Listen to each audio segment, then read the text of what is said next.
कोई fixed horizontal floor है और फिक्स्ड हॉरिजॉन्टल फ्लोर पर आपने लिक्विड का एक लेयर आपने लेकर रखा है और उसके ऊपर आपने डिस्क को प्लेस किया है। फिगर ऐसा क्यों है, सामने से देखने पे ऐसा दिखेगा, अदरवाइज आपको ये विजुलाइज करना है कि फिक्स्ड हॉरिजॉन्टल फ्लोर, उस पर लिक्विड का थिन लेयर और उसके ऊपर आपने डिस्क को रखा है। डिस्क के लिए मास m है, डिस्क का रेडियस r है। अब फ्लोर तो फिक्स्ड है लेकिन डिस्क को आपने इस वर्टिकल एक्सिस के अबाउट स्पिन करा के छोड़ दिया है, तो डिस्क धीरे धीरे स्लो डाउन करता जाएगा और डिस्क फाइनली स्टॉप कर सकता है। तो ये पूछा जा सकता है कि डिस्क के रोटेशन को अपोज करने के लिए जो लिक्विड लेयर है वो डिस्क पे कितना विस्कस फोर्स लगाएगा, क्या टॉर्क लगाएगा विस्कस फोर्स के कारण, क्या एंगुलर रिटार्डेशन होगा, और उस एंगुलर रिटार्डेशन की हेल्प से हम सॉल्व कर सकते हैं कि कितने रोटेशन के बाद ये स्टॉप कर जाएगा या कितने टाइम के बाद स्टॉप कर जाएगा, यानी angular velocity as a function of theta, angular velocity as a function of time वगैरह, ये हम लोग सॉल्व कर सकते हैं। अब इस फिगर में मान लीजिए कि हम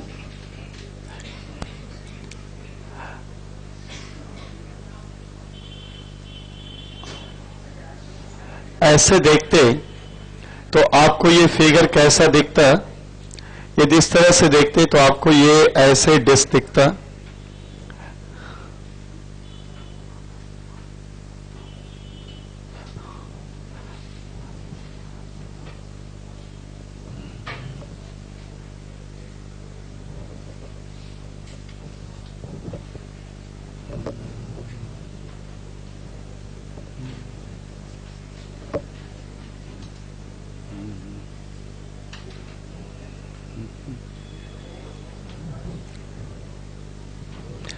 अब देखिए आप ऐसे विजुलाइज करें कि डिस्क का जो बॉटम सरफेस है उससे लिक्विड का एक लेयर चिपक गया होगा और उसकी एंगुलर वेलोसिटी वही होगी जो डिस्क की होगी, डिस्क के साथ साथ ही रोटेट करेगा, और एक लेयर फ्लोर के साथ चिपक गया होगा और उसकी वेलोसिटी 0 होगी। तो लिक्विड के लेयर की वेलोसिटी जो फ्लोर से स्टिक कर गया है उसकी 0, जो डिस्क से स्टिक कर गया उसके लिए डिस्क वाली ही वेलोसिटी होगी। तो इस तरह से हम यहाँ पे वेलोसिटी ग्रेडियंट की बात कर सकते हैं और वो हमें विस्कस फोर्स के लिए चाहिए भी। यहाँ पे देखिए ये इंफॉर्मेशन भी है कि ये जो हाइट है ये हाइट h है, यानी ये जो थिकनेस कह लीजिए आप एक तरह से लिक्विड लेयर की वो h है। लेकिन एक दिक्कत है वेलोसिटी ग्रेडियंट में कि डिस्क के हर पॉइंट की लीनियर वेलोसिटी तो सेम है नहीं, डिस्क को बहुत सारे रिंग से मिलकर बनाओ मानिए। तो यदि हम यहां पे दिखाएं, एक रिंग एलिमेंट दिखाएं x रेडियस का,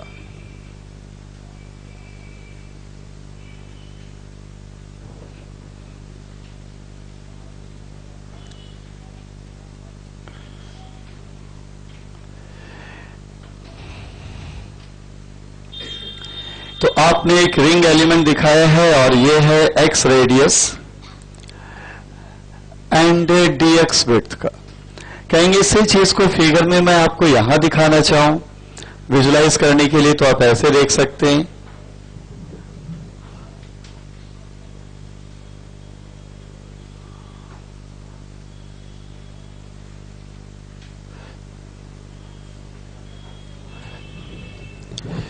रिंग x रेडियस और dx, ये dx है आपका। बताइए इसकी वेलोसिटी कितनी होगी जब ये ओमेगा से रोटेट कर रहा है, तो आप ये कहना चाहेंगे कि इसकी वेलोसिटी जो होनी चाहिए वो ओमेगा x होनी चाहिए, यानी लिक्विड जो डिस्क के बॉटम सरफेस से चिपक गया है उस लेयर की वेलोसिटी ओमेगा x, वो भी वो खास लेयर जो इस रिंग से चिपका हुआ होगा, वरना होल ऑफ द डिस्क से जो लेयर चिपका उसके अलग अलग पार्ट की वेलोसिटी तो अलग अलग है। इस रिंग से जो लेयर नीचे चिपका हुआ होगा उसकी वेलोसिटी ओमेगा x, और बिल्कुल जो फ्लोर से चिपका हुआ है उसकी वेलोसिटी 0। तो क्या है वेलोसिटी में डिफरेंस, ओमेगा x -0, और क्या है गैप जो वेलोसिटी के परपेंडिकुलर है एच, तो वेलोसिटी ग्रेडियंट जो आपने लिखा था उधर dv अपॉन dy, उसको यहां क्या लिख सकते हैं, ओमेगा एक्स अपॉन एच। तो वेलोसिटी ग्रेडियंट जो dv अपॉन dy कह रहे थे ये ओमेगा एक्स अपॉन एच है। चलिए अब आप कह लेंगे कि हमें जब वेलोसिटी ग्रेडियंट मिल गया तो ये मालूम है कि जो विस्कस फोर्स होगा वो मोशन के अगेंस्ट होगा। तो यहां रोटेशन, जैसा कि मैं दिखा रहा हूं कि रोटेशन आपका इस तरह से एंटी क्लॉकवाइज है, तो विस्कस फोर्स जो एक्ट करेगा ये रिंग पे वो होना चाहिए वेलोसिटी के ऑपोजिट। तो विस्कस फोर्स वेलोसिटी के ऑपोजिट ऐसे दिखा लेंगे, इसे हम कह लेंगे DFV। अब रिंग पे छोटा सा ही विस्कस फोर्स होगा और ये DFV कहेंगे कितना, DFV होगा coefficient of viscosity eta, contact area 2 pi x dx into velocity gradient omega x by H.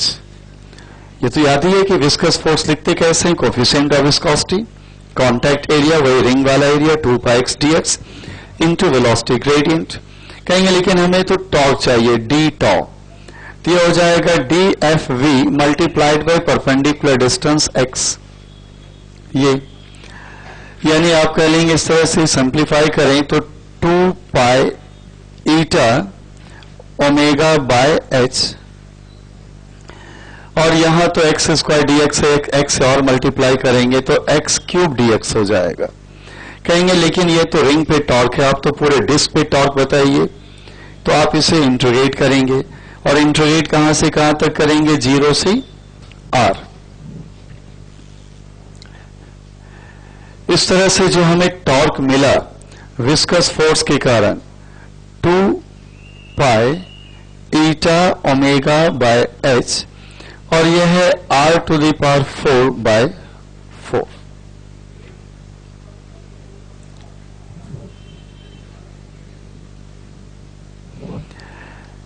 अब एक चीज देखिए कि ये टॉर्क जो मिला है ये रोटेशन को अपोज कर रहा है ना, हेल्प तो कर नहीं रहा है। रोटेशन को अपोज करेगा तो टॉर्क इक्वल्स टू लिखेंगे आई alpha, I moment of inertia. देखिए डिस्क का इस एक्सिस के अबाउट मोमेंट ऑफ इनर्शिया होगा mr स्क्वायर बाय 2, तो यहां लिखेंगे mr स्क्वायर बाय 2, ये मोमेंट ऑफ इनर्शिया है, इंटू अल्फा, इससे एक r स्क्वायर तो आपका कैंसिल हो ही रहा है, और ये 2 भी कैंसिल हो रहा है।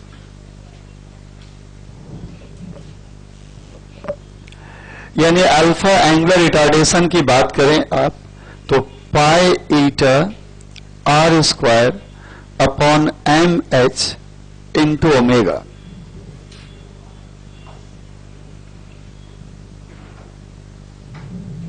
ये तो कांस्टेंट है, यानी अल्फा एंगुलर रिटार्डेशन किसका फंक्शन हुआ, एंगुलर वेलोसिटी ओमेगा का। देखिए ये एंगुलर रिटार्डेशन कांस्टेंट तो नहीं हुआ ना, फिर जब ये ओमेगा का फंक्शन हुआ है तो एंगुलर रिटार्डेशन है तो ओमेगा डिक्रीज कर रहा होगा। टॉर्क रोटेशन को अपोज कर रहा है, एंगुलर रिटार्डेशन है, ओमेगा डिक्रीज करेगा, और ओमेगा पे अल्फा डिपेंड करता है, तो फिर अल्फा जो एंगुलर रिटार्डेशन है वो भी डिक्रीज करेगा। तो यानी ये आपका स्लो डाउन करेगा, ओमेगा तो घटेगा ही, और ओमेगा घटने का रेट भी घटेगा क्योंकि एंगुलर रिटार्डेशन डिक्रीजिंग है। अब क्या सॉल्व करना है कि आपको omega as a function of time चाहिए, तो अल्फा को लिखना होगा minus D omega upon D T. Minus क्यों, एंगुलर रिटार्डेशन है, यह एंगुलर वेलोसिटी को डिक्रीज कराएगा। Pi eta are square upon M H omega, यानी डी ओमेगा ओवर ओमेगा, ये हो जाएगा minus pi eta are square upon M H into D T. Integrate करेंगे, जब टाइम 0 तो एंगुलर वेलोसिटी इनिशियल मान लीजिए ओमेगा नॉट गिवन है, जब टाइम t तो एंगुलर वेलोसिटी ओमेगा है। आपसे कोई नहीं पूछेगा कितने टाइम में रुक जाएगा, रुकने के लिए इनफाइनाइट टाइम चाहिए, क्योंकि लॉग 0 तो डिफाइन होता ही नहीं, इंटीग्रेशन तो लॉग में आ रहा है ना, तो लिमिट फाइनल 0 तो ले नहीं सकते कि फाइनली स्टॉप कर जाएगा। एक्सपोनेंशियल फंक्शन आएगा और फाइनल अंजाम तक पहुंचने के लिए आपको इनफाइनाइट टाइम चाहिए। यदि हम यहां इसे सॉल्व करें, लॉग में इंटीग्रेट होकर देखें ना क्या आ रहा है, ये ln omega by omega naught, और यह है minus pi eta are square upon M H into t. ये ओमेगा इक्वल्स टू आ जाएगा omega naught E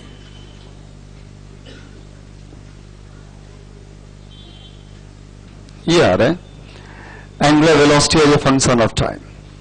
so it keep on decreasing, ये एक्सपोनेंशियली डिके कर रहा है, एक्सपोनेंशियली डिक्रीज कर रहा है, एंड ओमेगा जीरो होने के लिए तो इनफाइनाइट टाइम चाहिए। फिर हम ग्राफ बनाएंगे तो ये ओमेगा टेंडिंग टू जीरो होगा when time is tending to infinity. इसलिए कितने टाइम बाद रुकेगा, जवाब सीधा है इनफाइनाइट टाइम लग जाएगा। अब यदि ये कहा जाए कितने रोटेशन के बाद रुकेगा, उसके लिए हमें चाहिए omega as a function of theta, theta यानी एंगुलर डिस्प्लेसमेंट। वो जरा हम ट्राई करें, इससे आपके सामने अल्फा तो रखा ही है। अब अल्फा को लिखेंगे minus omega D omega over D theta, ऐसे भी लिख सकते हैं। माइनस की रिटार्डेशन के लिए omega D omega over D theta, ये हो जाएगा pi eta are square upon M H omega. अब देखिए ओमेगा तो ये कैंसिल हो रहा है, और कह लेंगे माइनस डी ओमेगा आ रहा है pi eta are square upon M H D theta. Integrate करिए, एंगुलर डिस्प्लेसमेंट जीरो तो angular velocity omega naught, angular displacement theta तो एंगुलर वेलोसिटी जीरो। इस पर मैंने जीरो लिखे दिया कि कितने टाइम में ये कितने एंगुलर डिस्प्लेसमेंट के बाद ये स्टॉप कर जाएगा, और ये वेल डिफाइंड है। तो ये तो हो जाएगा ओमेगा नॉट इंटीग्रेट होकर के, और ये है pi eta are square upon M H, and इससे थीटा मिल गया कि कितने एंगुलर डिस्प्लेसमेंट के बाद ये स्टॉप कर जाएगा। और कोई आश्चर्य की बात नहीं है कि नहीं स्टॉप करने में टाइम कितना लगेगा, दैट टाइम वाज इनफाइनाइट, लेकिन कितने एंगुलर डिस्प्लेसमेंट में रुकेगा, that angular displacement is finite. यानी इतने एंगुलर डिस्प्लेसमेंट के बाद रुक जाएगा, लेकिन टाइम इनफाइनाइट लगेगा। इसका क्या मतलब है, ये वाला एंगुलर डिस्प्लेसमेंट कभी हो ही नहीं पाएगा। ठीक है कि नहीं, मालूम है कि इस एंगुलर डिस्प्लेसमेंट के बाद रुक जाना, लेकिन इस एंगुलर डिस्प्लेसमेंट होने में ही कितना टाइम लग जाएगा, इनफाइनाइट टाइम। बाकी नंबर ऑफ रोटेशन पूछा जाएगा तो थीटा को 2 पाई से डिवाइड कर देंगे, कितने नंबर ऑफ रोटेशन के बाद स्टॉप कर जाएगा। तो जब इतने एंगुलर डिस्प्लेसमेंट के बाद स्टॉप करना है, इसे 2 पाई से डिवाइड करेंगे तो कितने नंबर ऑफ रोटेशन के बाद ये स्टॉप करेगा, वो आप बता सकते हैं। कई बार जैसे कि जो आपको बुक दिया गया है उसमें इसे दूसरे तरीके से मैंने दिखाया है, उसमें किसी कंटेनर के अंदर डिस्क को डाल दिया, इसलिए दो तरफ उसमें विस्कस फोर्स है। यदि आप बुक वाले फिगर में देखिएगा, नीचे भी विस्कस फोर्स है और ऊपर भी है। तो मेथड तो ही फॉलो होगा ना, नीचे का टॉर्क ऊपर का टॉर्क दोनों निकाल के ऐड कर देंगे। यदि बिल्कुल ऊपर नीचे सब थिकनेस वगैरह इक्वल है तो यही टॉर्क डबल हो जाएगा, और क्या है, यही एंगुलर रिटार्डेशन डबल हो जाएगा। ऐसा भी हो सकता है कि कोई सिलिंड्रिकल बॉडी हो, और सिलिंड्रिकल बॉडी को यदि आपने सिलिंड्रिकल कंटेनर में रख दिया तो उसके सर्कुलर फेस के ऊपर भी लिक्विड होगा, सर्कुलर फेस के नीचे भी लिक्विड होगा, और साइड में भी होगा। तो यहां भी आएगा टॉर्क, यहां भी आएगा टॉर्क, साइड में भी क्या आएगा, टॉर्क आएगा, and then torque equals to alpha लिखना होगा आपको।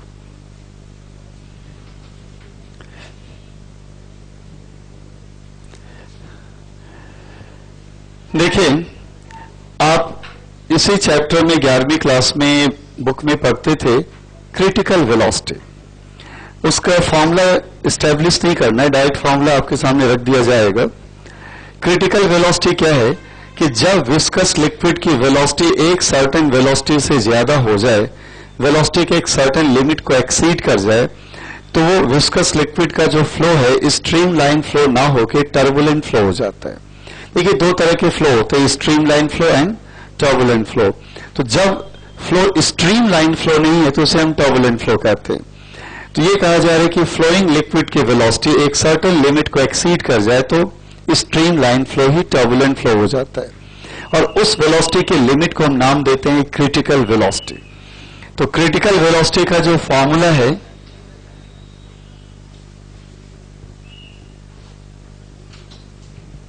क्रिटिकल वेलोसिटी का फॉर्मूला होता है के अपॉन के ईटा बाय रो आर।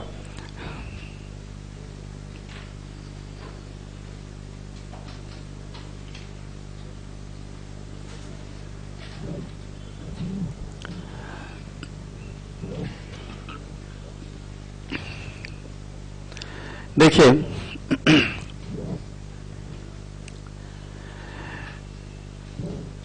पहले तो क्रिटिकल वेलोसिटी के लिए एक लाइन लिख लें।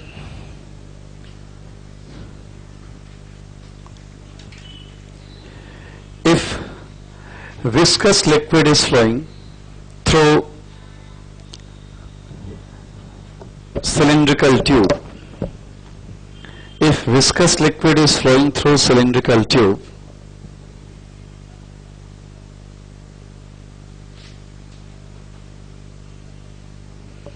then critical velocity is the maximum value of velocity. Then critical velocity is the maximum value of velocity up to which flow remains streamline. Critical velocity up to which flow remains streamline, and if velocity exceeds this critical value, and if velocity exceeds this critical value,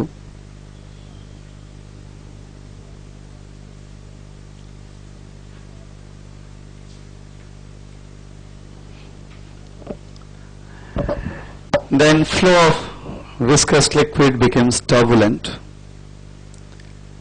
Flow of viscous liquid becomes turbulent. तो ये जो critical velocity का formula आपके सामने है, ये तभी follow करते हैं जब लिक्विड सिलिंड्रिकल ट्यूब से फ्लो होता हो। और देखिए फॉर्मूले में डिफरेंट टर्म का मीनिंग क्या है।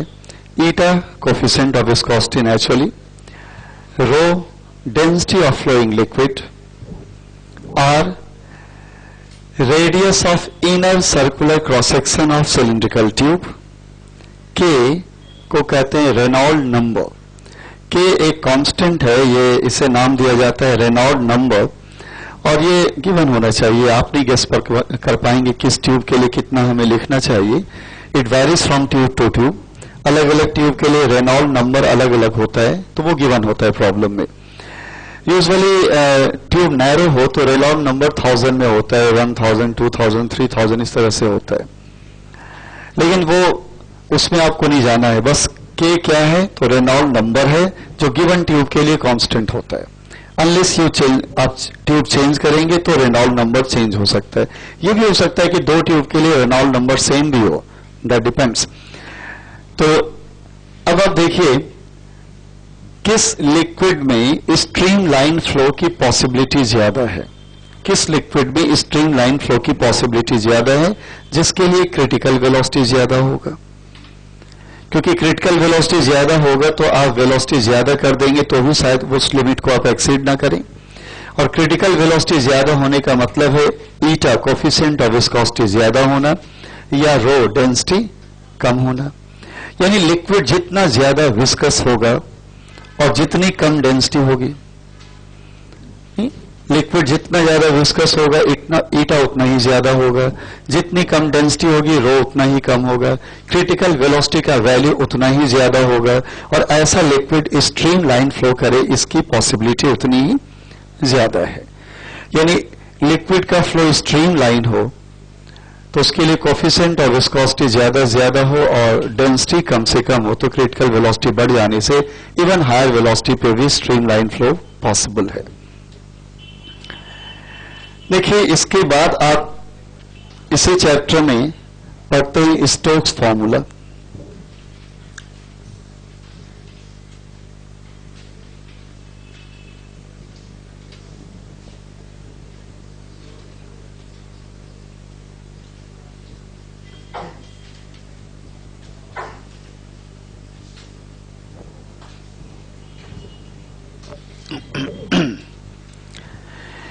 देखिए स्टोक्स फॉर्मूला भी फॉर्मूला डायरेक्टली आएगा, वो डेरिवेशन भी आपके सिलेबस के स्कोप में नहीं है। स्टोक्स फॉर्मूला में होता क्या है कि स्फेरिकल बॉडी को लिक्विड के इनसाइड मूव करना होता है, यानी विस्कस मीडियम के इनसाइड मूव करना होता है। तो पहली बात, बॉडी स्फेरिकल हो। दूसरी बात यह है कि बॉडी स्फेरिकल जब विस्कस लिक्विड में मूव करे तो स्फेरिकल बॉडी के साइज के रेस्पेक्ट में लिक्विड बहुत ज्यादा फैला हुआ हो। अब ऐसा नहीं कि आप कह लेंगे जिस कंटेनर में आपने विस्कस लिक्विड लिया है, सिलिंड्रिकल कंटेनर, उसका इनर डायमीटर मान लीजिए है 5 सेंटीमीटर और जो स्फेयर ले लिया उसका डायमीटर है 3 सेंटीमीटर, और उसमें कहेंगे उस कंटेनर के लिक्विड में ये स्फेरिकल बॉडी मूव करे, तो आप नहीं यूज कर पाएंगे स्टोक्स फार्मूला। यानी लिक्विड दूर दूर तक फैला हुआ हो और उसमें स्फेरिकल बॉडी मूव करे, यानी स्फेरिकल बॉडी के साइज के रेस्पेक्ट में लिक्विड बहुत ज्यादा आपका फैला हुआ हो। अब स्टोक्स फॉर्मूला है क्या? विस्कस फोर्स के लिए है। होता क्या है, जैसे ही कोई स्फेरिकल बॉडी को लिक्विड मीडियम में आप प्लेस करते हैं, लिक्विड का एक लेयर स्फेयर के राउंड चिपक जाएगा और स्फेरिकल बॉडी की जो वेलोसिटी होगी वही उस चिपके हुए लिक्विड लेयर की वेलोसिटी होगी, और उसके पास वाला जो दूसरा लिक्विड का लेयर होगा उसकी उतनी वेलोसिटी होगी नहीं। तो जब स्फेरिकल बॉडी लिक्विड मीडियम में चलेगा तो स्फेरिकल बॉडी से चिपका हुआ लिक्विड का लेयर और उसके ठीक एडजेसेंट लिक्विड का लेयर, उसके बीच में रिलेटिव मोशन जनरेट हो जाएगा, और उस रिलेटिव मोशन को अपोज करने के लिए विस्कस फोर्स आएगा, और उस विस्कस फोर्स का जो फॉर्मूला होता है उसी को स्टोक्स फॉर्मूला कहते हैं, और ये होता है 6 पाई ईटा आर वी। ये फॉर्मूला सबको याद होता है डायमेंशन चैप्टर से ही, ठीक है ना, क्योंकि डायमेंशनल एनालिसिस के यूज में सिखाया जाता है कि वन कैन एस्टेब्लिश रिलेशन और बिटवीन फिजिकल क्वांटिटी, तो उस वक्त ये सब प्रॉब्लम के फॉर्म में आता है।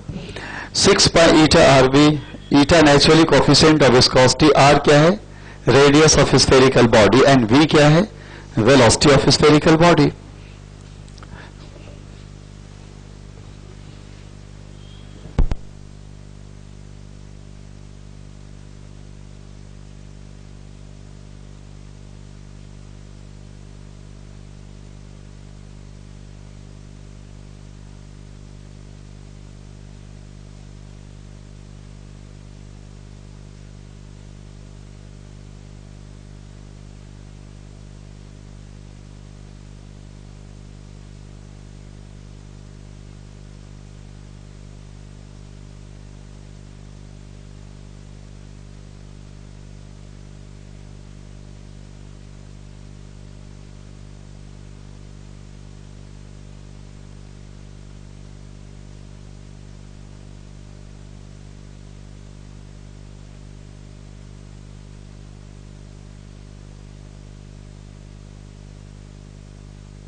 तो स्फेरिकल बॉडी है, स्टोक्स फॉर्मूले के लिए स्फेरिकल बॉडी सॉलिड हॉलो हो ये इंपॉर्टेंट नहीं है। मैंने फिलहाल यहां पर सॉलिड लिया है, लेकिन हॉलो हो तो भी स्टोक्स फॉर्मूला वैसे एप्लीकेबल होगा। तो स्फेरिकल बॉडी है, आर रेडियस का है, तो ये स्फेरिकल बॉडी फिलहाल मैंने सॉलिड लिया है, आर रेडियस का है, और इसे आपने विस्कस लिक्विड मीडियम में प्लेस किया है। एक लेयर लिक्विड का स्फेरिकल बॉडी के राउंड स्टिक कर गया है। हमने ये मान करके आपको फिगर दिखाया है कि स्फेरिकल बॉडी का वेट ज्यादा है और लिक्विड हटाने से जो फोर्स ऑफ बायंसी है वो कम है, यानी वेट ऑफ बॉडी ज्यादा है और वेट ऑफ डिस्प्लेस्ड लिक्विड कम है, ये मान करके।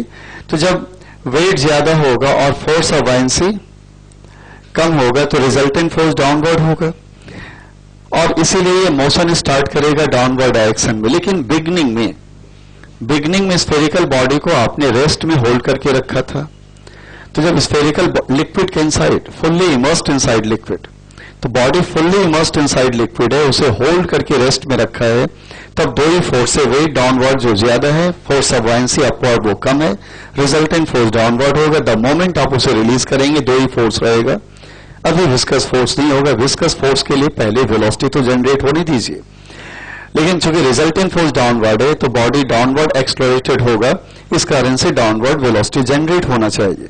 जैसे जैसे डाउनवर्ड वेलोसिटी जनरेट होता जाएगा, जैसे ही वेलोसिटी हल्का सा भी आए वेलोसिटी विस्कस फोर्स आ जाएगा और तब कहेंगे कि मोशन के अगेंस्ट दो फोर्स होगा, force of buoyancy and viscous force.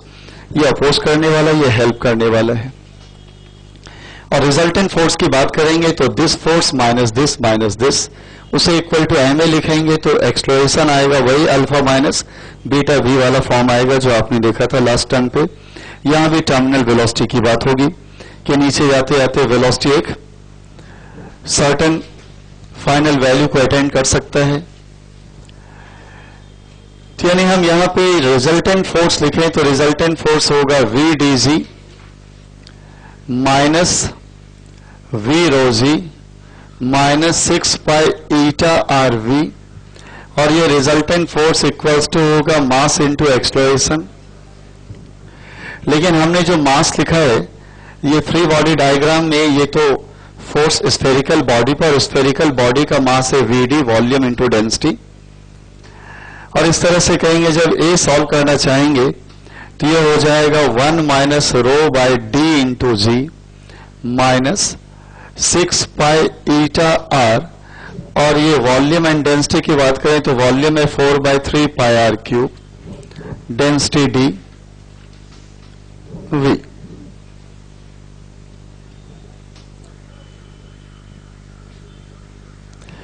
तो ये ए सॉल्व करना चाहेंगे, ए इतना मिलना चाहिए।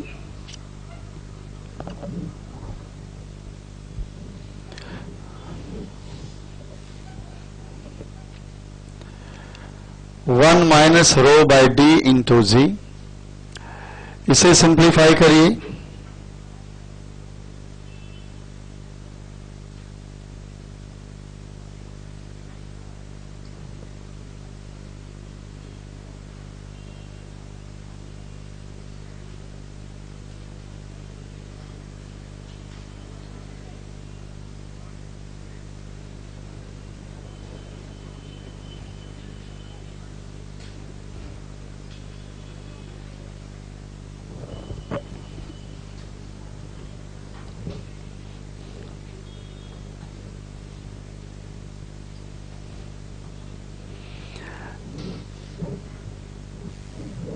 देखिए बाकी तो बात वही है कि आप इसे कांस्टेंट अल्फा मान लें, इसे कांस्टेंट बीटा मान लें,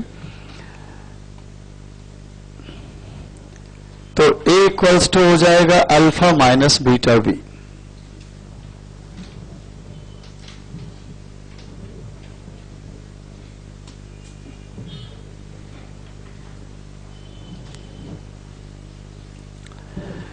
और आगे हम फर्दर कैरी नहीं करते, आप देख चुके हैं, इसी को बार बार क्या देख के करेंगे। और ये टर्मिनल वेलोसिटी चाहिए तो उसके लिए ए को पुट करना होगा 0, तो वीटी हो जाएगा टर्मिनल वेलोसिटी, कितना आएगा अल्फा बाई बीटा आ जाएगा। इससे में दूसरा सिचुएशन ये हो सकता है कि लिक्विड के बहुत नीचे डेप्थ में जाकर के, लिक्विड की बहुत नीचे डेप्थ में जाकर के इस बॉडी को होल्ड करके रखें और बॉडी की डेंसिटी कम हो, लिक्विड की डेंसिटी ज्यादा हो। यानी बहुत गहराई में जाकर के बॉडी को होल्ड करके रखिएगा, बॉडी की डेंसिटी कम है तो बॉडी वेट कम होगा, लिक्विड की डेंसिटी ज्यादा है तो वेट ऑफ डिस्प्लेस्ड लिक्विड यानी फोर्स ऑफ बायंसी ज्यादा होगा। तो इस बार रिजल्टेंट फोर्स डाउनवर्ड ना होके अपवर्ड होगा, जब रिलीज करेंगे तो अपवर्ड एक्सलरेट होके जाएगा, तो इस बार विस्कस फोर्स क्या होगा, डाउनवर्ड होगा, तो रिजल्टेंट फोर्स लिखने के तरीके में फर्क आ जाएगा, मेथड तो यही रहेगा फिर भी आपका। देखिए इसके बाद आपको जानना है हॉरिजॉन्टल कैपिलरी ट्यूब के through flow of viscous liquid. तो हेडिंग डालिए, flow of viscous liquid through horizontal capillary tube. Flow of viscous liquid through horizontal capillary tube.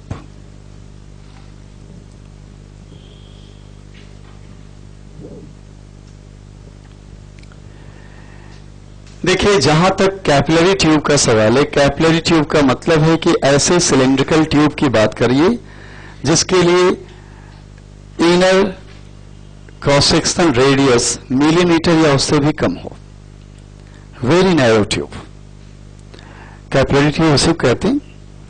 तो और साथ साथ ट्यूब हॉरिजॉन्टल होना चाहिए, इंक्लाइन नहीं। इंक्लाइन होने पे क्या होता है, यदि ट्यूब हम यूं इंक्लाइन कर देंगे ऐसे कि ट्यूब ऐसे इंक्लाइंड है तो ग्रेविटी ऊपर से नीचे लिक्विड के फ्लो को हेल्प कर देगा, और यदि ऐसे जाना है तो नीचे से ऊपर जाने में ग्रेविटी उसे क्या कर देगा, अपोज कर देगा। लेकिन हॉरिजॉन्टल ट्यूब लेंगे तो ग्रेविटी का रोल तो नहीं रहेगा, ना हेल्प करेगा ना अपोज करेगा।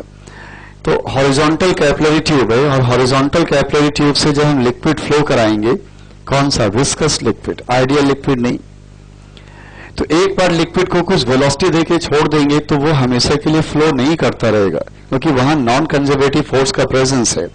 जब कैपिलरी ट्यूब से लिक्विड एक बार फ्लो करा के छोड़ देंगे तो जो उसके इनसाइड लिक्विड के डिफरेंट लेयर्स के बीच में रिलेटिव मोशन डेवलप हुआ होगा ड्यूरिंग फ्लो ऑफ लिक्विड, वो रिलेटिव मोशन को अपोज करने के लिए विस्कस फोर्स आएगा और धीरे धीरे लिक्विड का फ्लो स्लो डाउन करता हुआ रुक जाएगा। तो इसमें होता क्या है कि आप कैपिलरी ट्यूब के थ्रू फ्लो को मेंटेन रखना चाहते हैं, यानी जो भी वेलोसिटी मेंटेन रहे, ना घटे ना बढ़े। तो इस एंड पर प्रेशर ज्यादा रखते हैं, इस एंड पे प्रेशर कम, जिससे कि प्रेशर डिफरेंस आ जाए और लिक्विड फ्लो करने में हेल्प हो। कैसे, हाई प्रेशर से लो प्रेशर को इस तरह से फ्लो में हेल्प हो। और वो प्रेशर डिफरेंस के कारण जो फोर्स आएगा, इधर से P1 इंटू एरिया ए, इधर से P2 इंटू एरिया ए, जो फोर्स का डिफरेंस आएगा P1A माइनस P2A, वो डिफरेंस एग्जैक्टली जो लिक्विड के फ्लो के अगेंस्ट विस्कस फोर्स हो उसके इक्वलेंट ऑपोजिट हो जाए, यानी वो फोर्स बैलेंस हो गया। तो अब जो वेलोसिटी दे चुके सो दे चुके, वो उसी वेलोसिटी से क्या होता रहेगा, फ्लो करता रहेगा। तो यहां पे क्या क्या फॉर्मूला चाहिए, लिक्विड की वेलोसिटी को यानी उसके फ्लो को मेंटेन रखने के लिए हमें कितना प्रेशर डिफरेंस चाहिए, या प्रेशर डिफरेंस दिया होगा तो rate of flow of liquid क्या रहा होगा, वॉल्यूम फ्लोइंग पॉइंट टाइम क्या होगा, या जैसा कि मैंने बिल्कुल इस चैप्टर की बिगनिंग में बताया था विस्कोसिटी के, कि सिलेंड्रिकल ट्यूब से जो लिक्विड फ्लो करता है तो वो लेयर जो ट्यूब से चिपक जाता है उसकी वेलोसिटी जीरो, और जैसे जैसे ट्यूब के वॉल से दूर हटते हैं और सिलेंडर के एक्सेस के करीब आते हैं, फ्लोइंग लिक्विड की वेलोसिटी क्या होती जाती है, बढ़ती जाती है, और velocity maximum along the axis. तो velocity as a function of distance चाहिए कि एक्सिस से इतने डिस्टेंस पे वेलोसिटी कितनी होगी, ये भी चाहिए। तो देखिए कैसे क्या पॉसिबिलिटी है।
मान लीजिए ये फिगर में हॉरिजॉन्टल कैपिलरी ट्यूब है,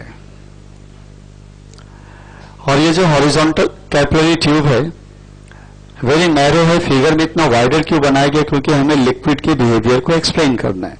it's a very narrow one, कहने कि इसके लिए रेडियस वार है वो मिलीमीटर के ऑर्डर का होना चाहिए। तो हॉरिजॉन्टल कैपिलरी ट्यूब, ये ट्यूब का एक्सिस है, ट्यूब का रेडियस क्रॉस सेक्शन आर है। इसमें विस्कस लिक्विड की बात करिए,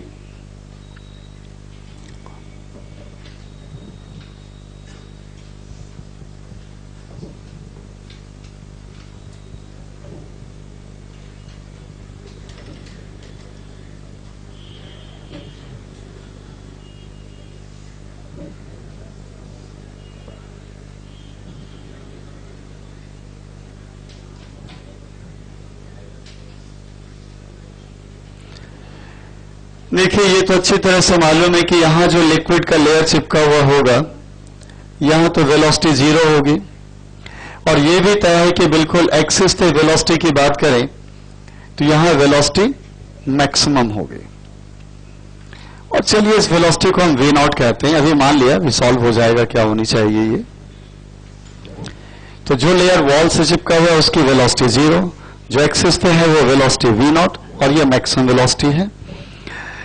यहां पे कह लेंगे यहां प्रेशर है P1, यहां प्रेशर है P2, और P1 more than P2। Pressure different delta P की बात करेंगे P1 माइनस P2।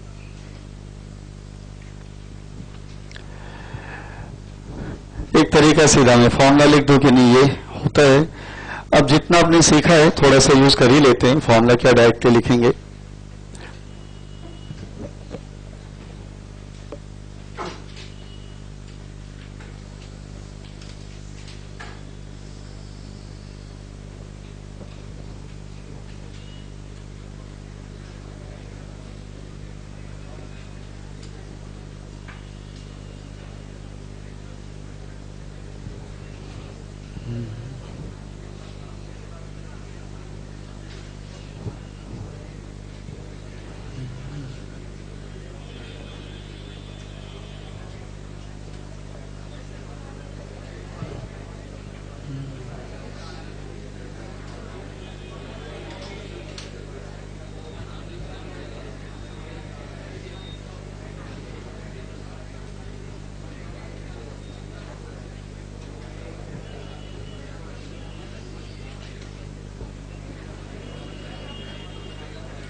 देखिए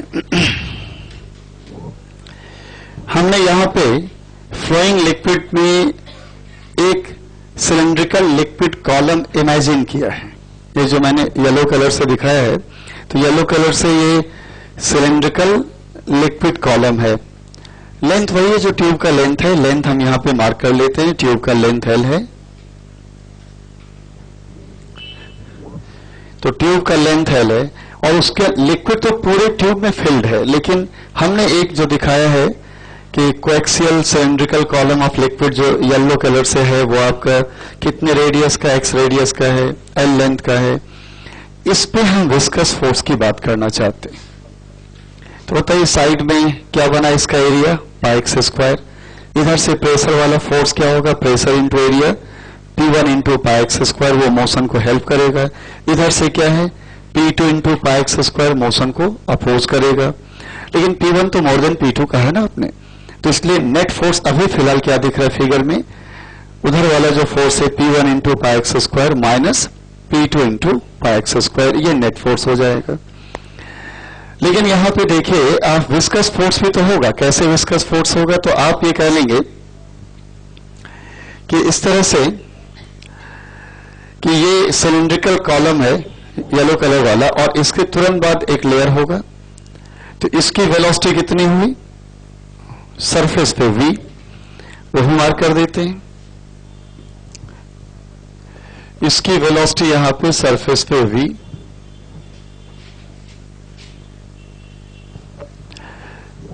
क्या मानते हुए जरा विजुलाइज करिए, मैक्सिमम वेलोसिटी कहां पर है, एक्सिस पे v नॉट। जैसे से एक्सिस से दूर हटेंगे और सिलेंड्रिकल ट्यूब के करीब जाएंगे, ट्यूब के वॉल के करीब जाएंगे, वेलोसिटी क्या होती जाएगी, कम। वही वेलोसिटी कम होते होते एक्सिस से x डिस्टेंस तक जाते जाते v नॉट से घटकर कितनी हो चुकी है, v, कि maximum velocity along the axis है v नॉट, और वही वेलोसिटी वैसे जैसे एक्सिस से दूर हटते गए, ट्यूब के वॉल के करीब होते गए, तो जब आप x डिस्टेंस से मूव कर चुके हैं तो ये वेलोसिटी हो चुकी है घट के v। तो यहां पे हम वेलोसिटी ग्रेडियंट क्या लिखेंगे, dv अपॉन dx, कहेंगे हम थोड़ा सा dx और चलते हैं आगे, तो x डिस्टेंस पे वेलोसिटी v है, x प्लस dx पे क्या हो जाएगा, मान लेंगे v माइनस dv, दूर हटेंगे तो वेलोसिटी घटेगी ना, तो वेलोसिटी ग्रेडियंट हो जाएगा dv upon dx।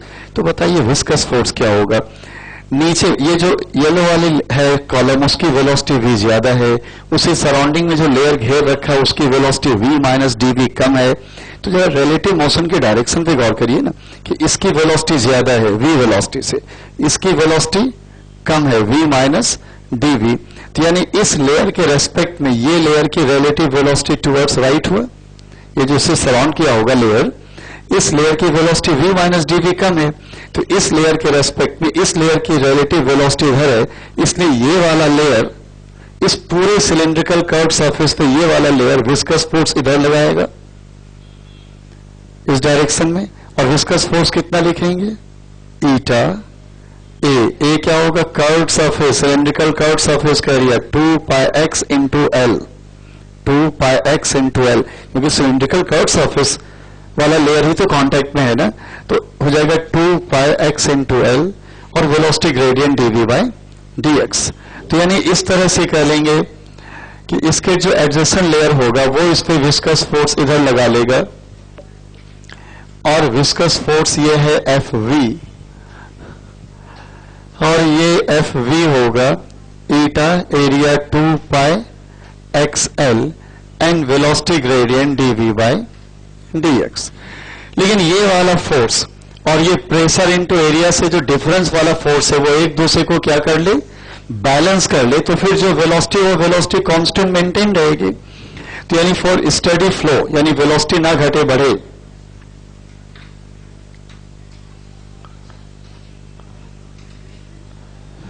Steady flow के लिए आप कह लेंगे ये जो Fv है और उधर आपका है delta P into pi x square, ये डेल्टा P वही P1 माइनस P2, ये बैलेंस करा लिया, delta P into pi x square, ये Fv से बैलेंस हो रहा है। Fv रखते हैं eta 2 pi XL dv upon dx equals to delta P pi x square, pi cancel हो रहा है, एक x भी आप हटा लीजिए, और इससे dv जो आ रहा है ये आ रहा है delta P upon 2 eta L x dx। अब आप इसे क्या करें, इंटीग्रेट करें, लेकिन विद नेगेटिव साइन। क्यों नेगेटिव साइन लिया हमने, x देखिए जैसे जैसे आप एक्सिस से दूर हट रहे हैं, x बढ़ने से तो dx में चेंज पॉजिटिव आया, तो dx पॉजिटिव है, लेकिन जैसे आप दूर हट रहे हैं यानी ट्यूब के वॉल के करीब जा रहे हैं तो वेलोसिटी घट रहा है ना, इसलिए dv यानी चेंज इन वेलोसिटी नेगेटिव है, इसलिए नेगेटिव साइन ले लिया आपने। और अब हम कह लेंगे लिमिट क्या होगा, x से r, तो ये होगा v से 0। अच्छा, r डिस्टेंस और वेलोसिटी 0, ये तो बिल्कुल पता ही है ना, ट्यूब के वॉल से चिपकी हुई जो लेयर उसकी वेलोसिटी 0 है ना, तो एक्सिस से x डिस्टेंस पे तो वेलोसिटी v है, एक्सिस से r डिस्टेंस पे तो वेलोसिटी 0 है, ये सॉल्व के इधर तो आ गया v, और ये आ रहा है डेल्टा P अपॉन 4 ईटा L r square minus x square. तो एक बार तो मेरा मन किया कि फॉर्मूला डायरेक्टली लिख दूं, ऑब्जेक्टिव में तो यही काम आएगा। फिर सोचा कि विस्कस फोर्स लिखने की जितनी पॉसिबिलिटी वाले सिचुएशन आते हैं एक बार लिख के देखें। पर्पस सिर्फ ये समझाने का था कि विस्कस फोर्स लिखते कैसे, ठीक है ना, बाकी तो एग्जाम में ये फॉर्मूला डायरेक्टली काम आएगा। Delta P upon 4 eta L R square minus x square. कब ये यूज करिएगा? हॉरिजॉन्टल ट्यूब हो, कैपिलरी ट्यूब हो, विस्कस लिक्विड का फ्लो हो, और विस्कस लिक्विड का कैसा फ्लो? स्टडी फ्लो, वेलोसिटी ना घट रही हो ना बढ़ रही हो over the period of time. हाँ, वेलोसिटी पोजीशन के साथ वेरी कर रहा है, एक्सेस पे मैक्सिमम एक्सेस से दूर जाते हुए ट्यूब के वॉल तक जाते हुए घट के 0 हो रहा है, वो तो हो रहा है, लेकिन जिस हिस्से की जो वेलोसिटी हो, वेलोसिटी टाइम के साथ चेंज नहीं हो रहा है। ये इसलिए हुआ क्योंकि फोर्स बैलेंस हो गया, तब जाके ये फॉर्मूला यूज होगा, delta P upon 4 eta L R square minus x square. तो देख लीजिए, यदि आपको वी नॉट यानी मैक्सिमम वेलोसिटी चाहिए तो इसमें एक्स 0 पुट कर दीजिए, एक्स 0 पुट कर देंगे तो एक्सेस वाली वेलोसिटी मैक्सिमम वेलोसिटी मिल जाएगी ना आपको।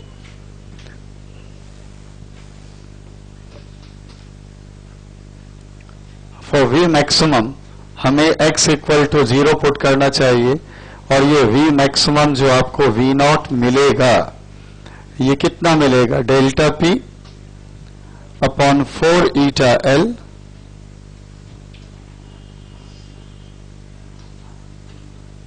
Are square. ये मैक्सिमम वेलोसिटी है जो अलोंग द एक्सिस होनी है, x 0 पुट करने पे। देखिए और क्या चाहिए?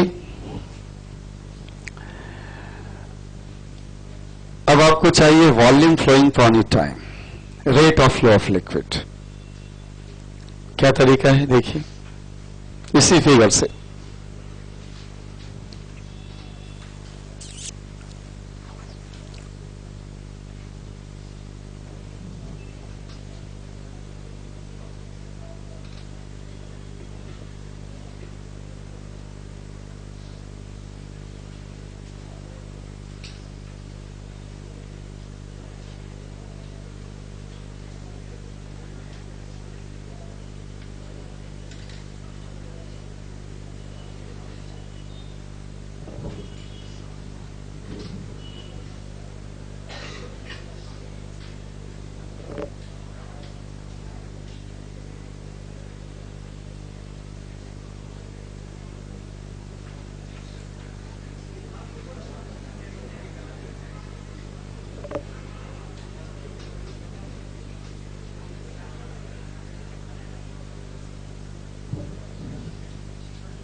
हम लोगों ने जो आदत डाल रखी थी चैप्टर के बिगनिंग में,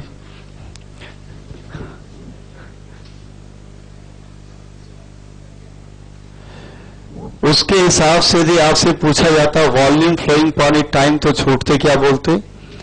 कि वेलोसिटी के डायरेक्शन के परपेंडिकुलर क्रॉस सेक्शन एरिया लेंगे ए और ए इंटू वी कर देंगे। समझ गए होंगे? कौन सा भी ले लेंगे, वी तो यहां से वहां तक चेंज हो रहा है, तो वो तो गया समय कि आप लिख लेंगे A into V volume flowing per time. यानी ये भी चलिए एक अच्छी बात है, पता चल गया कि तभी लिखेंगे जब पूरे क्रॉस सेक्शन के वेलोसिटी का डिस्ट्रीब्यूशन यूनिफॉर्म हो, और वो तो यहां चलेगा नहीं। तो यहां पे वॉल्यूम फ्लोइंग पर टाइम आप ए इंटू वी से नहीं लिख सकते, आपको यहां से वहां तक जाते हुए वेलोसिटी लगातार वेरी कर रही है, इसलिए आपको क्या करना होगा, ये जो सर्कुलर क्रॉस सेक्शन है whole of the area pi r square, उसका भी एलिमेंट लेना होगा। ये जो होल ऑफ द एरिया है सर्कुलर क्रॉस सेक्शन का पाई आर स्क्वायर, इसे बहुत सारे कंसेंट्रिक रिंग से मिलकर बना हुआ मानिए, और एक एलिमेंट दिखाइए रिंग वाला एरिया एक्स रेडियस और डी एक्स विड्थ का कितना एरिया 2 पाई एक्स डी एक्स। ये यानी हम यहां पर ऐसे दिखाएं,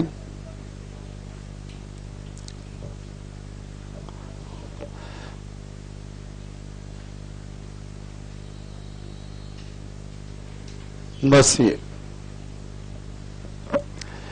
ये एक्स रेडियस और डी एक्स विड्थ मान लीजिएगा, ऐसे दिखाएं। कहेंगे फायदा एटलीस्ट इस एरिया के हर हिस्से से फ्लोइंग लिक्विड की वेलोसिटी सेम है, नहीं है? ये रिंग का कोई भी पॉइंट लेंगे यहां से वहां, तो रिंग का हर पॉइंट एक्सिस से इक्वल डिस्टेंस एक्स पर है, एक्स x रेडियस और dx विड्थ का रिंग एलिमेंट लिया है आपने, तो रिंग का हर पॉइंट एक्सिस से इक्वल डिस्टेंस पर है, और जब रिंग का हर पॉइंट एक्सिस से इक्वल डिस्टेंस पे होगा तो यदि यहां वेलोसिटी v है तो इसके हर पॉइंट के लिए वेलोसिटी क्या होगी, v होगी, फिर कोई दिक्कत नहीं है।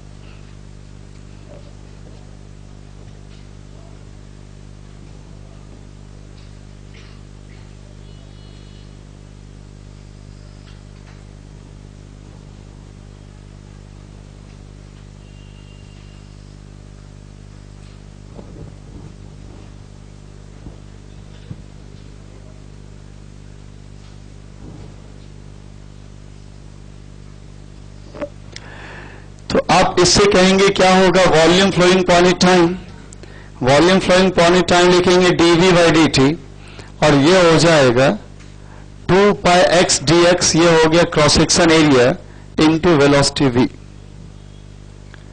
ये है वॉल्यूम फ्लोइंग पॉइंट टाइम, तो ये area 2 pi x dx into velocity v, 2 pi x dx, और v अभी आपने कहा कि डेल्टा p अपॉन 4 ईटा l r square minus x square, x distance वाली वेलोसिटी। और इससे जब कहेंगे हमें पूरे क्रॉस सेक्शन के थ्रू सॉल्व करना है तो ये हो जाएगा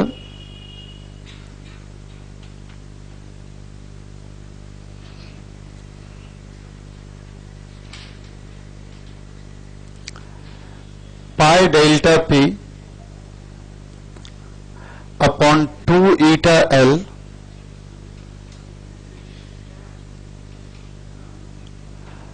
r square x dx minus x cube dx।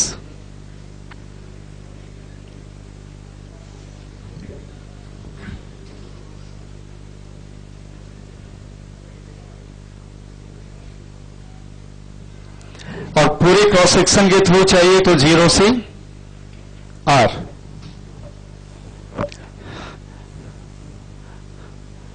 dv over dt volume flowing point time, यह है pi delta p upon 2 eta l, ये हो जाएगा r to the power 4 by 2 minus r to the power 4 by 4, यानी volume flowing point time ये हो जाएगा pi delta p r to the power 4 by 8 eta l। ये है volume flowing point time, ये है पूरे क्रॉस सेक्शन के through rate of flow of liquid. ये भी फॉर्मूला डायरेक्टली यूज होता है, मैं तो डिराइव कर रहा लेकिन डायरेक्टली यूज होता है। तो वॉल्यूम फ्लोइंग कहेंगे पहले भी dv बाई dt, बाद में भी d बाई dt, इंटीग्रेशन का इधर कोई सिंबल नहीं, उसका पर्पस नहीं था कुछ, क्योंकि ये स्मॉल वॉल्यूम है, not through small cross section area, dv small volume not through small cross section area for small time interval, time interval dt very small है ना, तो ऐसे ही वॉल्यूम बहुत छोटा सा बाहर आएगा। तो dv by dt volume flowing point time pi delta p r to the power 4 upon 8 eta l। ये फॉर्मूला याद रखना है, दो formula, velocity as a function of x और ये volume flowing point time through whole of the cross section.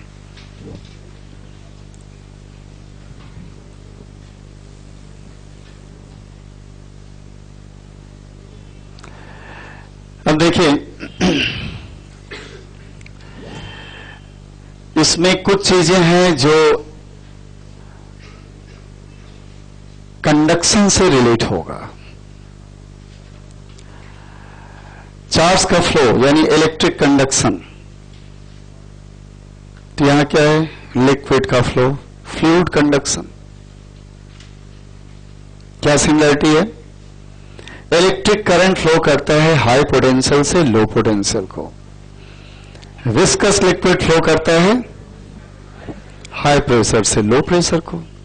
यानी जो role potential difference का था इलेक्ट्रिक कंडक्शन में, वही रोल यहां प्रेशर डिफरेंस का होगा। जो रोल आपका हीट के कंडक्शन में टेम्परेचर डिफरेंस का था, वही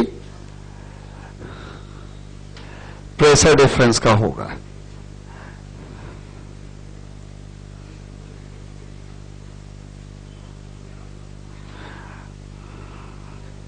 वही जीने मरने वाले साथ साथ बैठते हैं और जीवन भर का प्लान बनाते हैं। पढ़ाई वाला प्लान छोड़ के सारा प्लान बनाते रहते हैं। देखिए, जैसे आप कहेंगे चार्ज फ्लोइंग पॉइंट टाइम था, यहां वॉल्यूम फ्लोइंग पॉइंट टाइम है। हीट के कंडक्शन में heat energy flowing point time था।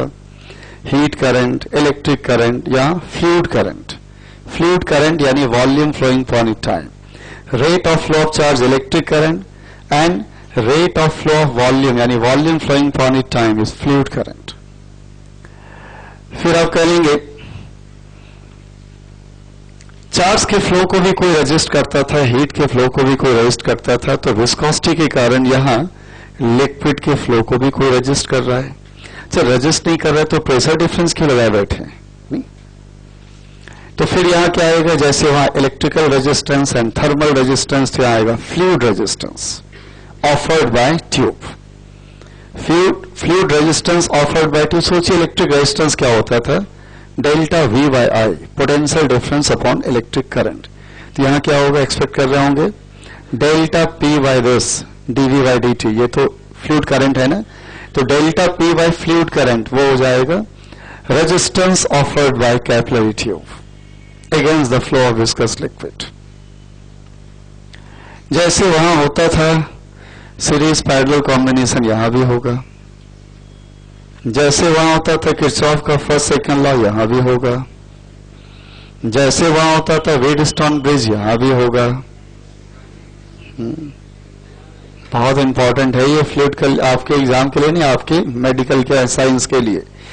बॉडी में हार्ट तो बेचारा ब्लड पंप करता रहता है, लेकिन ये ब्लड फ्लो जो विस्कस लिक्विड है आपके पूरे बॉडी में फ्लो करता है। कितने जंक्शन है बॉडी में, कहां कहां कैसे ब्लड के फ्लो को डिस्ट्रीब्यूट होना है। नहीं, और जब कहते हैं कि साहब कोलेस्ट्रॉल लेवल ब्लड का बढ़ गया है, नहीं, आपका ब्लड मोर विस्कस हो गया है। कोलेस्ट्रॉल लेवल घट गया है, ब्लड की विस्कोसिटी कम है, तभी तो कई कई फ्लो बंद हो जाता है, तो हार्ट बीट भी बंद हो जाता है। नहीं, उसको नहीं, कार्डियक अरेस्ट, हार्ट फेल, जो भी कहिए। तो इवन जो बहुत बड़ी बिल्डिंग होती है इसमें की ग्रुप हाउसिंग होती है। ग्रुप हाउसिंग में एक ग्रुप हाउसिंग में हो सकता है कि हंड्रेड्स ऑफ फ्लैट्स हो, उसमें कितने रूम्स होंगे, एक वाटर टैंक ऊपर होता है, वहां से सारे फ्लैट को वाटर डिस्ट्रीब्यूट होता है। कितनी पाइप, कैसे कैसे ब्रांच, कहां कहां बटे हैं, कहां कितना प्रेशर मिलने वाला है। और वो छोड़िए, आपके एक मोहल्ले में एक वाटर टैंक है, वहां से पाइप किस किस के घर में जा रहा है। नहीं, जिसका घर बिल्कुल वाटर टैंक के बगल में बड़ा खुश रहता है, बिना पंप लगाए साफ छत तक पानी जा रहा है। और जिसका घर सबसे लास्ट में है, कहता है टुल्लू लगाना होता है, पानी ऊपर चढ़ता ही नहीं है। तो ये प्रेशर ड्रॉप की कहानी है ना। आप क्या करते थे कि potential always drops in the direction of current, temperature always drops in the direction of heat current। तो यहाँ क्या होगा? pressure always drops in the direction of fluid current। तो बहुत यूज का आगे हाई स्टडी में बहुत यूज होता है फ्लूइड का फ्लो एंड फ्लूइड डिस्ट्रीब्यूशन। पूरी एक मोटी सी बुक होती है फ्लूइड मैकेनिक्स के नाम पे। इसमें दो पार्ट होता है, फ्लूइड स्टडी, फ्लूइड डायनेमिक्स, पूरी एक मोटी बुक फ्लूइड के नाम पे आप पढ़ेंगे बीटेक में। और बहुत सभी ब्रांच में, यानी उससे नहीं बच नहीं सकते, ये शुरुआत के सेमेस्टर के होते हैं, चाहे कंप्यूटर साइंस हो चाहे कुछ भी हो, सब में पढ़ना है। भाई आपको कंप्यूटर साइंस पढ़ते हैं सॉफ्टवेयर के लिए, उसमें तो हो सकता है कि फ्लूइड के डिस्ट्रीब्यूशन का सॉफ्टवेयर बनाना हो, और आपको इसका सॉफ्टवेयर बनाने के लिए होता क्या बना दो, कोई बना सकता है। तो एक बेसिक नॉलेज चाहिए ना। अरे जब एमबीबीएस की पढ़ाई में फ्लूइड का फ्लो पढ़ना होगा, डॉक्टर को भी हार्ट के डॉक्टर भी बनने हैं। नहीं, ये वाला दवाई खाई तो ब्लड की विस्कोसिटी कम हो जाएगी। कई बार तो ऐसा होता है कि कुछ लोगों के ब्लड में क्लॉटिंग की प्रॉब्लम हो जाती है, बिना बताए कभी क्लॉट बन जाता है, तो कहीं ब्लॉकेज कर देगा, तो उनको तो उल्टा ऐसा मेडिसिन खिलाते हैं कि विस्कोसिटी इतनी कम हो कि कहीं कट हो जाए ना और ब्लड का फ्लो स्टार्ट हो तो बंद भी नहीं होता है। तो उनको बिल्कुल ऐसी जगह रखा जाता है कि संभाल के कुछ महीने के लिए कि आप ऐसी जगह रहिए कि आपका कोई एक्सीडेंट ना हो, कोई कट ना हो, वरना ब्लड रुकेगा भी नहीं, क्लॉटिंग ही नहीं होती।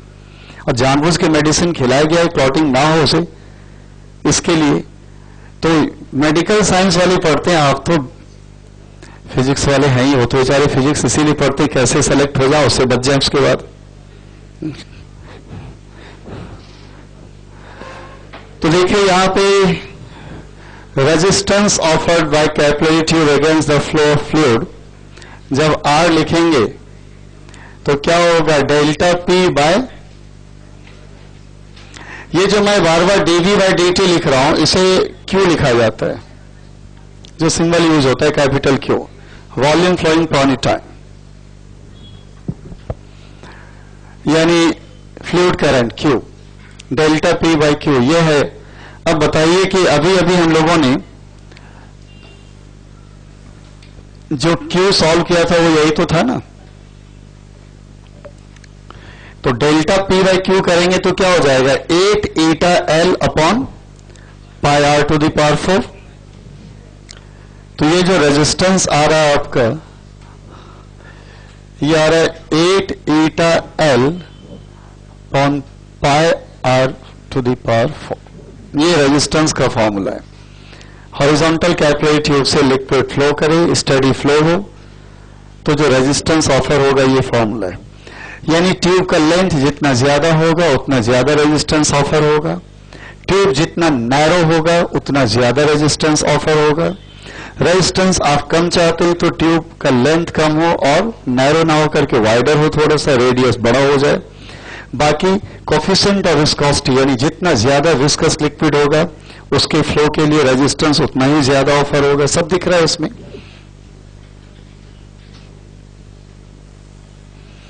यानी सिंपली कहेंगे हमें rate of flow of liquid चाहिए तो सीधा लिखेंगे डेल्टा पी बाय आर, जैसे delta V by R current कहते थे ना, तो rate of flow of liquid delta P by R ये लिखेंगे, या डेल्टा पी प्रेशर डिफरेंस कहा जाएगा तो क्यू इंटू आर ये लिखेंगे।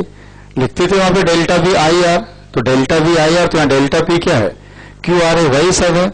आप याद करिए किरचॉफ के सेकंड लॉ के लिए साइन कन्वेंशन क्या लेते थे, करंट के फ्लो के डायरेक्शन में potential difference I R negative, opposite potential difference I R positive. ऐसे यहाँ क्या होगा, फ्लूइड करंट के डायरेक्शन में प्रेशर डिफरेंस ये Q into R, delta P negative, और फ्लूइड करंट के opposite pressure difference delta P जो क्यू इंटू आर क्या होगा, पॉजिटिव। सब कुछ वैसे ही रहेगा।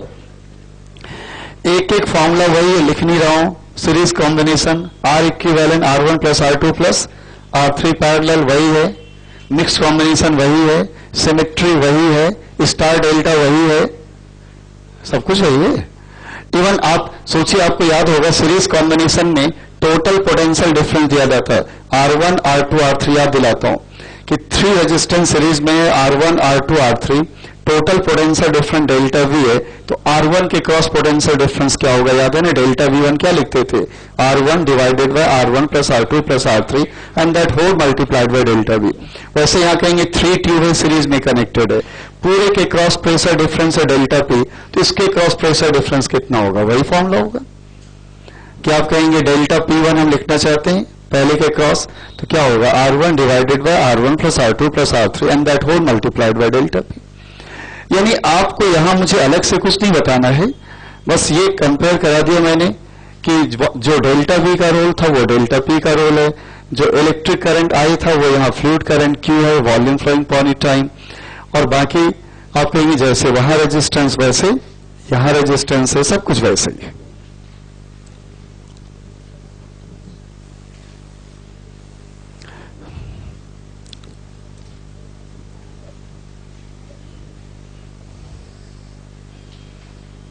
और ये लास्ट है, इसके बाद फ्लूइड डायनेमिक्स का थियरी पार्ट आपका कंप्लीट माना जाएगा।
ये कोई सिलिंड्रिकल कंटेनर है और इसका एरिया है ए।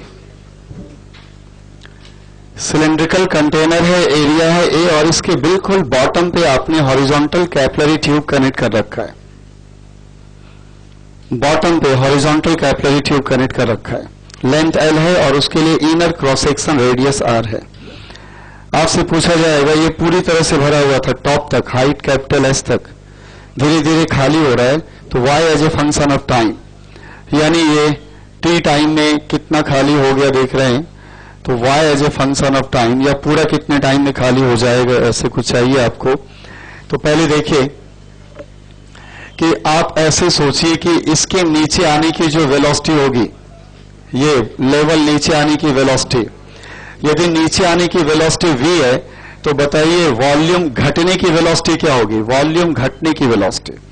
ये लेयर v वेलोसिटी से नीचे आ रहा है और एरिया a है, तो v इंटू ए, यहां ना कहिए v डिफरेंट होगा, ये बड़ा सा वाइडर सेक्शन है, कैपिलरी ट्यूब नहीं है। बहुत वाइडर सेक्शन हो तो हर सेम वेलोसिटी आप ऑलमोस्ट सेम ले सकते हैं। तो आप कह लेंगे यहां से वहां तक वेलोसिटी v रहेगा, पूरा v वेलोसिटी से नीचे आ रहा है at this moment, instantaneous velocity है, तो ये वॉल्यूम जो यहाँ पे घट रहा होगा v इंटू ए से, लेकिन ये जो यहाँ वॉल्यूम घट रहा होगा और यहां से जो वॉल्यूम बाहर निकल रहा होगा, दोनों इक्वल होगा, कंजर्वेशन ऑफ वॉल्यूम। तो जो यहाँ वॉल्यूम घटने का रेट और जो यहाँ से वॉल्यूम निकलने का रेट, दोनों इक्वल होना है।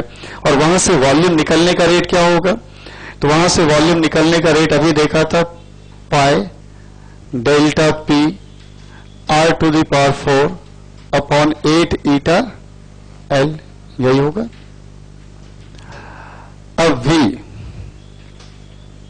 पाई अपॉन 8 ईटा एल ए, इधर ले आए, आर टू दी पावर 4, और डेल्टा पी देखिए तो क्या लिखेंगे यहां पे प्रेशर क्या होगा, P atmosphere plus rho G Y, और यहां पे क्या होगा पी एटमॉस्फेयर, तो डिफरेंस कितना हुआ रो जी वाई। यहां पे pressure P atmosphere plus rho G Y और यहां सिर्फ पी एटमॉस्फेयर, तो डिफरेंस क्या होगा delta P rho G Y. तो डेल्टा पी की जगह लिख देंगे रो जी वाई। अब v को क्या लिखेंगे, v को लिखेंगे आप minus D Y upon D T.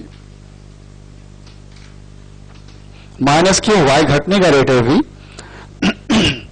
तो minus D Y upon Y, ये y इधर लाएंगे, ये हो जाएगा pi R to the power 4 rho G 8 eta L ए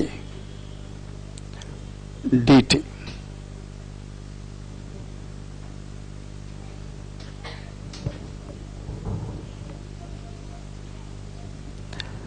जब टाइम 0 था तो ये हाइट h था, जब टाइम t है तो ये हाइट y है। बाकी आप समझदार हैं, तो इससे इजिली सॉल्व हो जाएगा y as a function of time.